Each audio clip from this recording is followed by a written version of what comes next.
Hello YouTube, this is Morgan Airspeed Prime here with my next Darren Shan reread video. This one's going to be my review for book number 6, which is The Vampire Prince. So this brings to an end the sort of second trilogy of this 12-book series. This is the Vampire Rights trilogy. It also brings us to the halfway point in the story. 6 books down, 6 to go. And for me, this is definitely one of the most memorable and best books from the series. It acts as, I think, a really strong sort of like kind of mid-series finale in terms of like big things happening in Vampire Mountain here, with this rather large scuffle here in Vampire Mountain between the Vampanese that Kurda has brought in and the vampires who kind of fight against them. And in addition to, it sets up, I suppose, the position that Darren is going to be in for the whole second half of the series quite nicely, in terms of a massive kind of redemption kind of moment here for him after the position he was put in at the end of the 5th book. But you know, reading it again, like I read this like last night pretty late. I'd only planned to like start reading it last night, but I just got so kind of into reading it that I just read it straight through pretty late last night, because it is a real kind of thrill ride here. You want to know what happens to Darren after he goes down, you know, the waterfall, the river, out of the mountain, and you want to know what brings him to make the decision to go back, given just the situation at hand. He knows that if he goes back and just tries to enter Vampire Mountain as normal, that he'll just be executed, because that's what he was, you know, being scheduled for in the first place, and he's ran away. So he's sort of committed, you know, two violations against the sort of code of the vampires. The first is, of course, you know, Harkat intervening on his behalf during the trial, but also him then running away from his execution. And then will they even believe him with what he's seen and how sort of unbelievable it actually is? So I like that there's that time for him that he has to spend with the wolves to recover, and then attempt to make up his mind about what he should do, because to a degree he's free. He has had enough training as a vampire that he can live normally going forward if he just left Vampire Mountain completely once he recovers. He can choose to do that, but he knows that there is an attack against the Vampanese coming. He doesn't know the full extent of it, but it looks terrible for Kurda that he's brought like 30-40 Vampanese to Vampire Mountain. That cannot be good, especially when he has seen Kurda directly kill Gavner. So I really like that, and just the whole opening section of the book of just, you know, getting across how helpless he is in the path down the mountain, because he's just, you know, trapped by the water. He's getting smashed up against the rocks. He has no way to stop this. As strong as he is as a half vampire, he's just taking a beating going down this river, and somehow he manages to wash up at the end, obviously pretty badly battered and beaten, but surprisingly nothing serious broken. But he's going to need to take some time to recover, and I think this is a great time to reintroduce the wolves, because they weren't really in book 5, but they were quite an important part of book 4, and it helps to get across that one of Darren's strengths, just as a person and as a vampire, is that he really has a strong bond with animals, especially the animals who already have a strong bond with vampires. So that's why he's so good with spiders, but also with wolves here. And I like the reintroduction of, like, you know, like Rudy, Streak, that he kind of becomes part of the wolf pack here and has to be sort of nursed back to health by that kind of mother wolf. And, you know, he gets to really see the society in a way of the wolves, just how they act with each other, and how it resembles the kind of the vampires in the way they are. But they're also a little bit more fair and reasonable with any wolf who acts out, and that the one who disagrees with Darren, being kind of a part of their group now, he sort of gets, isolated. But it's just like he's kind of put out of the group for like a day. He's not like exiled or sentenced to death. And so even this section where Darren is completely separate from the vampires or vampanese, it still has him thinking about, he likes the vampires and has so many like friends as a part of their culture now, but he still fundamentally does not like how strict and adherent to some of their rules that they are, regardless of how sort of silly or outdated they seem. He can't agree with that. And that is something he actually likes Kurda for. Like, part of the reason he and Kurda bonded so much is that Kurda liked the fact that Darren, because he was so young, because he was still half human, was open to new ideas and wasn't entrenched in the way of the vampires and actively disagreed with many of the ways that they did things.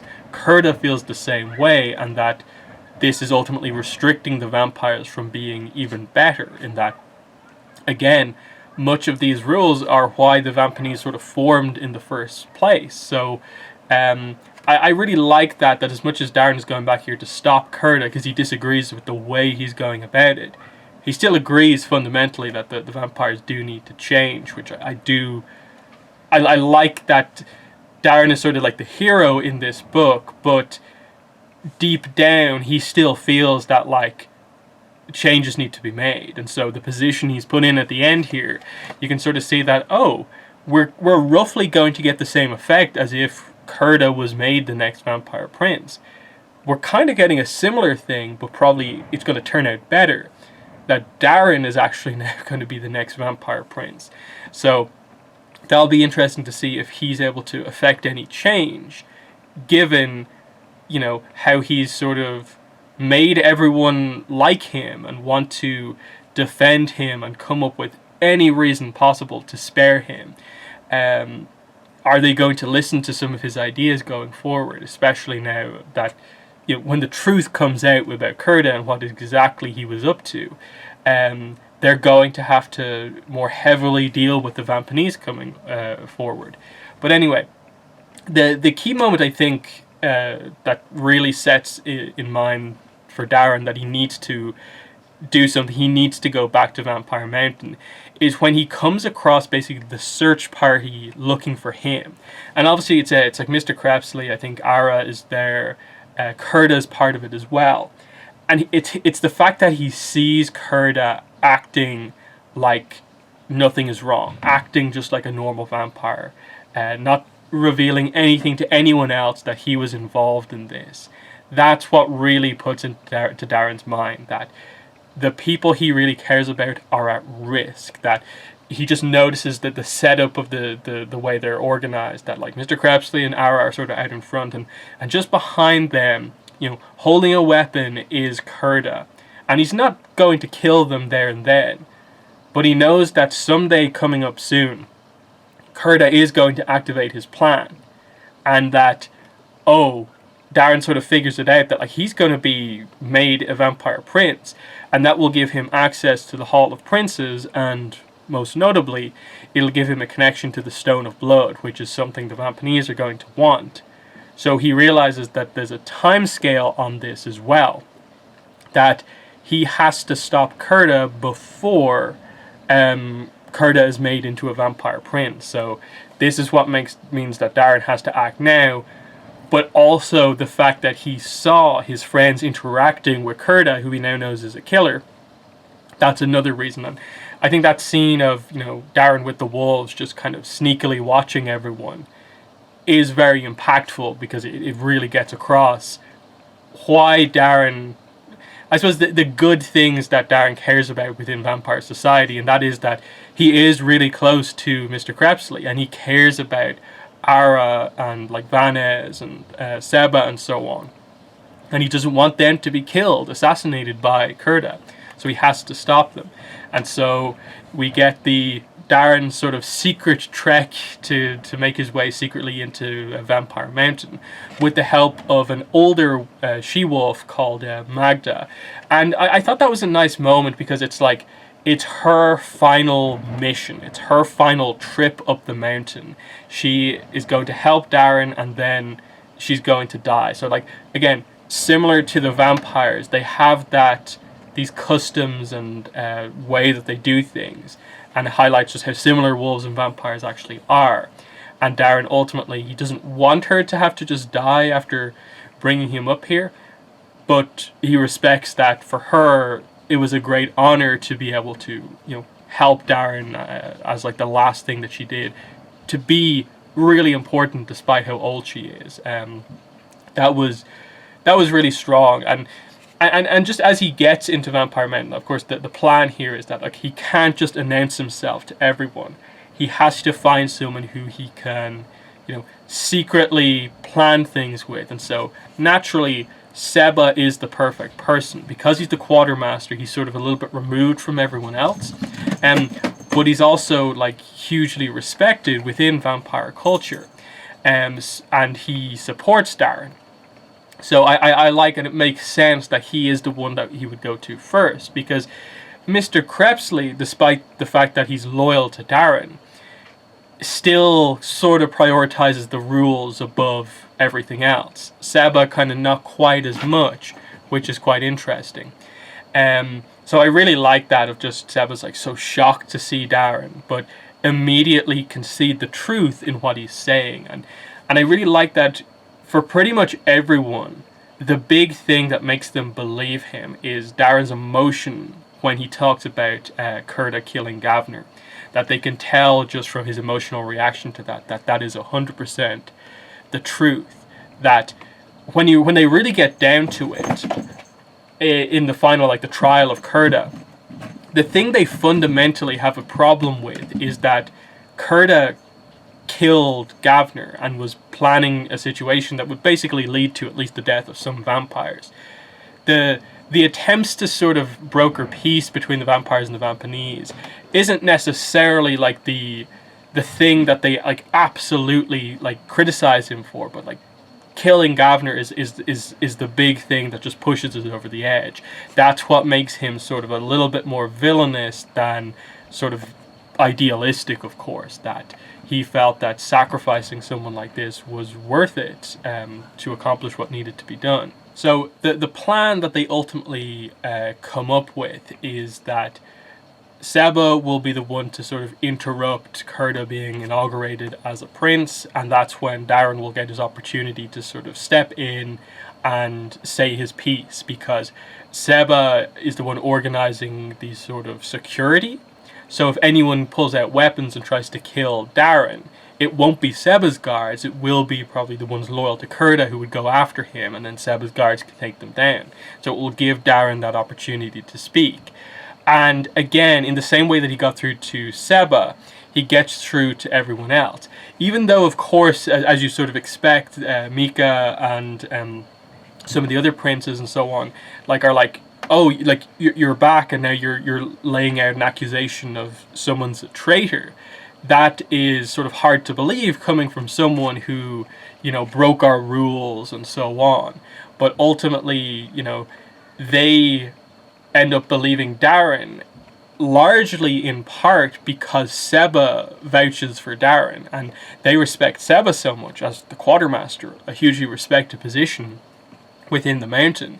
And they can see the truth again in his emotions and how he talks about things, and the fact that, like, they know Gavner is dead because his mental signal is gone, but now they know that he did it. And what ultimately, I suppose, stops this is that Kurda at this point realizes it's done, and he has to surrender at this point. And so it's almost like a surprising kind of turn in this, that like it's gone so well that Darren has executed his kind of infiltration into Vampire Mountain really well and got his point across perfectly. Kurda has admitted to this, so he's proven completely correct.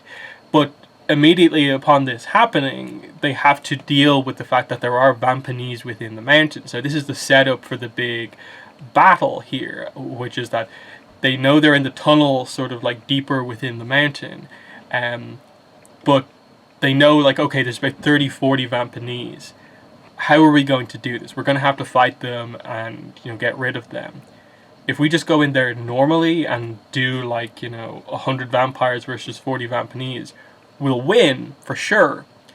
But how many are we, like, is acceptable to lose? And they sort of estimate that they'll pretty much lose 1 for 1. So, like, they pretty much, you know, plan for, yeah, probably 40-50 vampires are going to die if we just fight in the typical way. Just because they're sort of in a good defensive position in the caves, and the vampires will have to be the ones attacking them, so they're the ones more at risk. So this is when, like, is there any other plan? Darren is the one who actually has a good plan. And this is key. He's, like, risks his life to, you know, reveal this traitor and the Vampanese within the mountain. And he's also the one to come up with the battle plan that will save a bunch of lives. And the plan is, of course, to use the animals within the mountain, which is primarily the spiders. So the decision, I suppose, gets made at this point. They're going to release Madame Octa. She's going to be, you know, she's going to be able to be with the other spiders in the mountain. And Mr. Crepsley, Seba, and Darren, as the, you know, spider experts, are going to use the spiders to attack the Vampanese first. And because it's obviously a giant mountain, we're talking thousands upon thousands of spiders that they're in control of here. And again, they've clarified that the mountain spiders are not poisonous, but being attacked by that many spiders is going to be a huge distraction. And they're still getting, like, bitten by these spiders, so it's going to give the huge advantage to the vampires over the Vampanese here. And it allows Darren to be a big part of the battle as well. He came up with the plan, but he's also a key one to execute it. And we pretty much get straight into the battle at this point. This is Vampire Culture 101. Every vampire, like, wants to be a part of this battle because they're so focused on sort of combat as being a huge part of their society. And I think the thing that represented that the most was the sort of argument between the princes of, like, I'll go in first, and it's like, okay, I'll allow you to go in first so long as you leave enough for me to come in second. And then Paris, who's of course the eldest on the of the princes, is just like, okay, I'll guard the Hall of Princes, but I have to come in right at the end. And they're like, okay. So that they have to organize this so everyone gets their chance to fight. And obviously it's a pretty brutal fight, because this is, like, pretty much one of the first times in the book that we've seen such a large-scale battle take place, and just the idea that people are being killed all over the place, and with the distraction, it's kind of a mauling right at the start. Darren actually kills his first Vampanese, his first, you know, person, I suppose, effectively here. And that's a quite notable moment, because he just sort of reacts on instinct, and then it just happens. And he's like, I kind of feel terrible, but I have to do what I have to do. And he just, like, accepts it. He is a vampire. He gets this, you know, he has that sort of sense of, like, yeah, I'm involved in the sort of thrill of battle here, but he has a perspective of this the whole time of, like, okay, we're going to win this. Like, can we not ask for a surrender? Can we not take any of them prisoners? But he knows that just the way it is, the honor between both of them, neither side is going to allow that. The Vampanese are going to want to fight to the end, even if they're destined to all die. And because, of course, the Vampanese have invaded the mountain, the vampires aren't going to take any prisoners, obviously. So he sort of accepts that for now, but there's a real sense of just regret, of just, like, did it really have to come to this? That he's sort of been the one to almost, like, organize this happening and feels responsible for it, but accepts that it's kind of what has to happen. But it was nice to see his sort of inner thoughts on this, of just, like, in the middle of battle, just realizing, like, this is terrible. That some of the others get really into it. Like, even Mr. Crepsley gets super into the battle. Seba gets lost in the battle a bit as well. But he... And I like that Vanez sort of has a moment where he talks to Darren about this, of just like, no, it's good that you feel that way. You're always aware that the battle isn't this fun thing, that you're at risk the whole time. It's good that you kind of have that perspective straight away, and that you didn't lose yourself in all of this. So that was, I think, really good to see. The other stuff that happens here is, of course, we get some of the deaths, the notable character deaths here. So Ara Sales is killed here. I suppose fatally wounded is basically what happens here. And I suppose she is sort of, I think, meant to sort of represent maybe the approach of the vampires may be taken too far. That she's this like combat expert, she's the expert on the bars.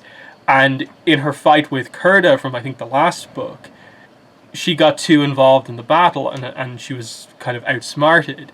And sort of here, the idea is that she rushes in too much, gets too involved in the thrill of battle, and doesn't think as much about it and gets taken out.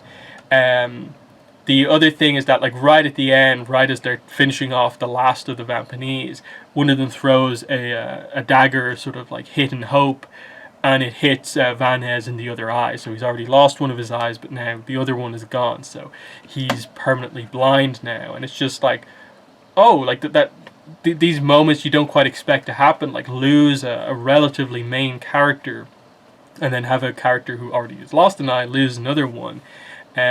Some big losses of like characters who are close to Darren.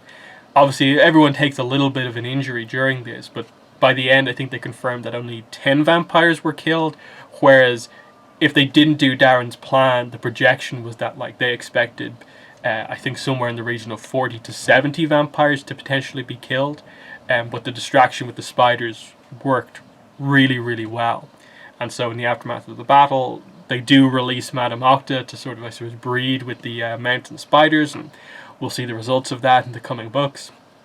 And it's just a nice moment of like, Madame Octa represents a lot of it, the early section of the book, and you know, his relationship with the spider, Darren's and Madame Octa, kind of has come full circle from the sort of more tragic events at the start. Him being enthralled by the spider, that's what started the story.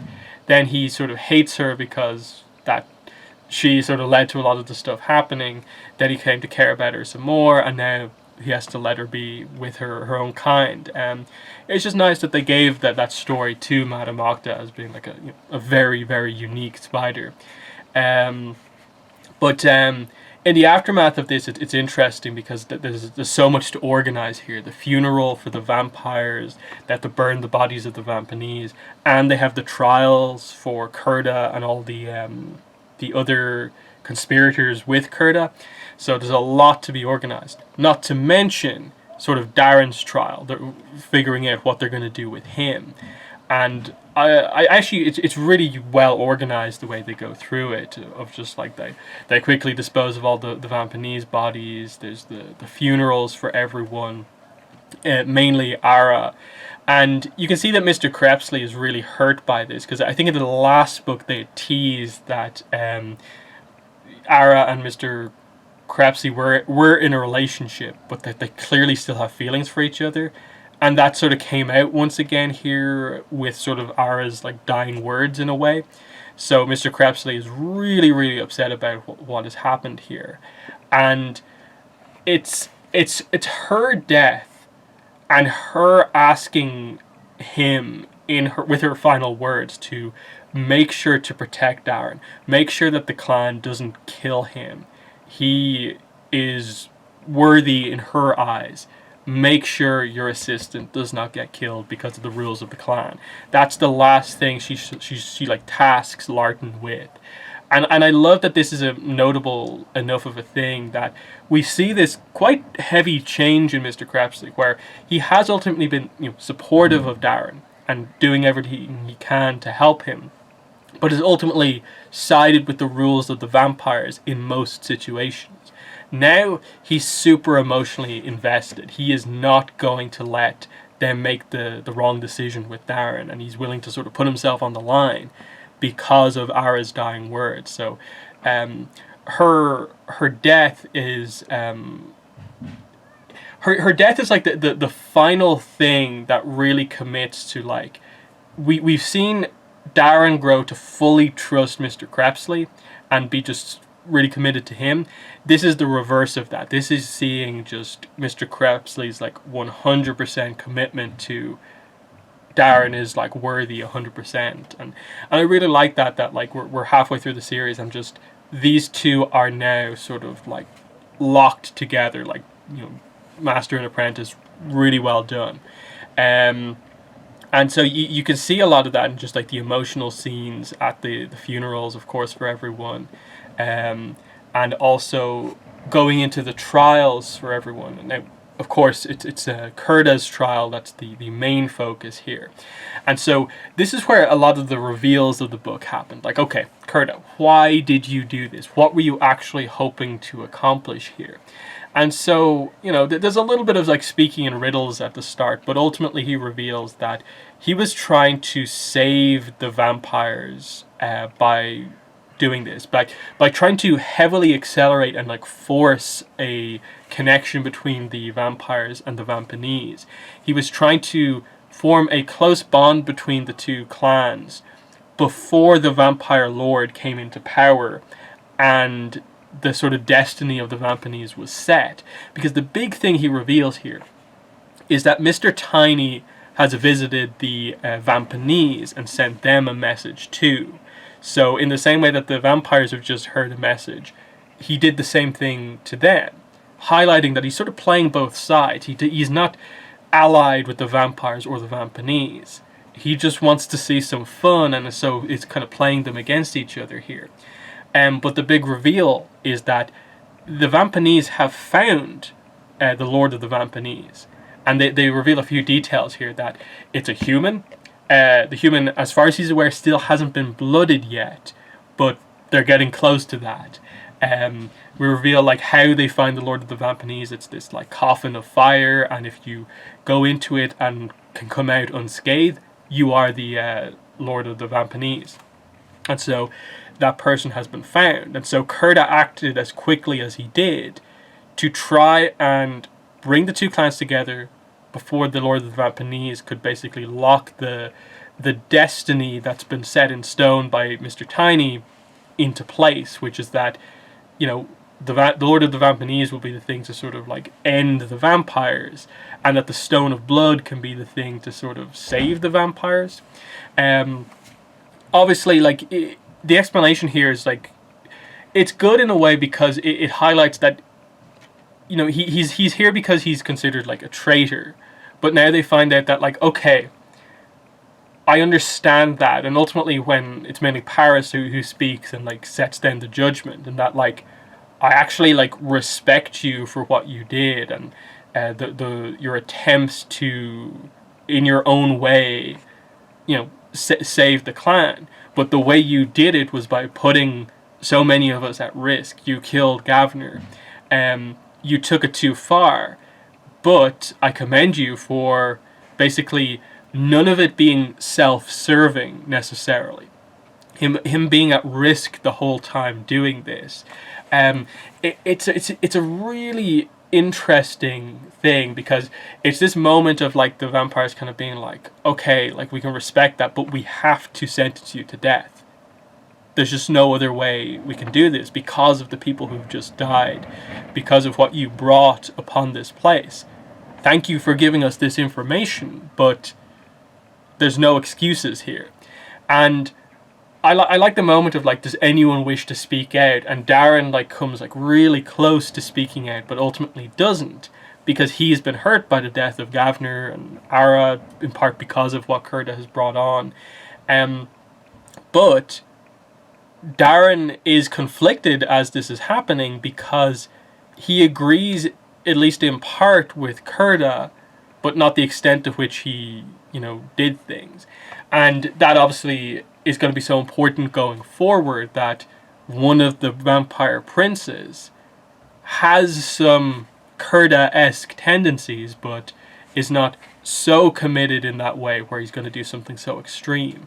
So it is interesting in that, again, because Kurda was actually like elected to become the next vampire prince, it highlights that there's this split within vampire culture right now between the people who want to form a peace treaty with the Vampanese and those who don't. The ones who are like locked in into tradition versus the ones who want the traditions to change. And Darren becoming a prince now is going to be the thing that I suppose will help some of that change come about. But that's the plot setup going forward, is the reveals from Kurda here that they have their Lord of Vampanese, and it's only going to be a matter of time before he comes into power, is blooded, is a full power Vampanese, and will strike against the vampires. That is coming, and Kurda did what he did to try and stop that and form a bond between the two before the influence of the Lord of Vampanese could happen and just completely dominate the way the Vampanese go about things. Because, like, there's a sort of split within the vampires, there's a split within the Vampanese.